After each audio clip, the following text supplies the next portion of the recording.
মানে আপনি ক্রমাগত কাউকে গুপ্ত গুপ্ত বলতে থাকবেন এবং এই একটা নতুন ট্যাগের মাধ্যমে আপনি সেই ফ্যাসিবাদী আমলের মতো সেই সময়টা যেরকম শিবির ট্যাগের মাধ্যমে শত শত হাজার হাজার মানুষকে নির্যাতন নিপীড়ন করা হয়েছে, শিবির ট্যাগের মাধ্যমে, শিবির সন্দেহের মাধ্যমে, এই অদ্ভুত টার্মের মাধ্যমে বুয়েটে আবরার ফাহাদকে হত্যা করা হলো, নানান জায়গায় নির্যাতন করা হলো। এই গুপ্ত শব্দটা ওইটারই লিগেসি বহন করে।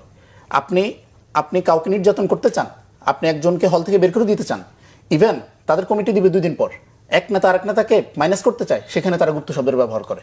তো এই ট্যাগিংটা, এটা ইটসেলফ তাদের নিজেদের জন্য একটা প্রবলেমেটিক ব্যাপার। এটা যে শুধুমাত্র আমাদের জন্য ব্যাপারটা তা না। আজকে শিবিরের উপর নিপীড়ন করতেছে, এটা করে কালকে অন্যান্য দলের উপর করবে, সাধারণ ছাত্ররা এটার ভিকটিম হবে, ইভেন তারা নিজেরও এটার ভিকটিম হবে। সো আমাদের মূল কনসার্নটা হলো এই জায়গায় যে এই পুরনো ট্যাগিংয়ের রাজনীতি, এটা আমরা এস্টাবলিশড হইতে দেব না। এটাই ছিল আমাদের গুপ্ত নিয়ে আমাদের মূল কনসার্ন, যেটা সেটা। আদারওয়াইজ গুপ্ত শব্দ নিয়ে আমাদের আমাদের ন্যূনতম কোনো অ্যালার্জি নেই। আমরা অলওয়েজ এটা সেলিব্রেট করব। তারা আমাদেরকে বলুক, তারা মাইকে বলুক, যা কিছু করুক, কিন্তু আমাদের কথা হচ্ছে গুপ্ত বলে আপনি কাউকে যে হলে তার রুমে আক্রমণ করতে পারবেন না, আপনি গুপ্ত বলে কাউকে থানায় যে আক্রমণ করতে পারবেন না।